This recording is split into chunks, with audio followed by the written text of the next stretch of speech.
want to talk about in-season weight training. There is no reason, and most people are really, really good about this nowadays, there is no reason to not train during the in-season.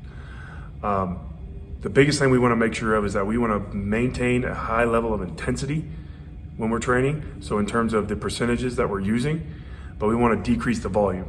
What we found that works for us here at Tech and kind of throughout our career here is that we can keep the intensity on the lower body high, okay, but keeping the amount of reps and the volume down. So we're still maintaining and keeping strength.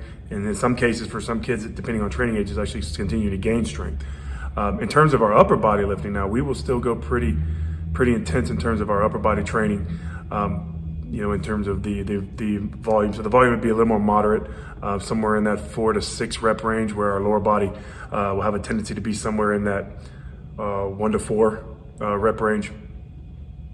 But the biggest thing is, like, we don't want to, just because the kids aren't sore doesn't mean they're not actually getting anything out of the training session. So you have to understand that. You also have to understand they want to get the most bang for your buck in terms of your movements. So you want to keep doing your Olympic variations if you choose to do so. You want to squat, you want to hinge, you want to pull, you want to press. If you're continuing to do those things with the right intensities and in terms of the right volumes, your kids are going to continue to get stronger. That's what we want throughout the year. We want our kids to get stronger later in the year. If we're training correctly, we have a smart progression throughout the season, understanding when we can push a little more in the weight room and when we can't, whether it's beginning of the season and we're doing preseason work and we can get a little more work in. Maybe if we have a bye week, that can be a little more of a higher intense day in the weight room or intense week, so we can continue to make gains and continue to progress our kids.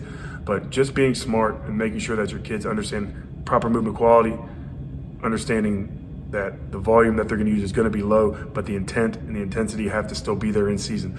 So we want to make sure that we're continuing to train, continuing to push the envelope and keeping our kids strong and healthy, but not completely neglecting the weight room and having our kids become detrained, because that is where injuries happen. It's not from lifting weights. It's not from lifting too heavy. It's about lifting improperly or not lifting enough. So just be smart with your lift, be smart with your progressions, make sure your kids are staying in the weight room and they have a smart plan to progress throughout the year, and you'll be impressed with the results.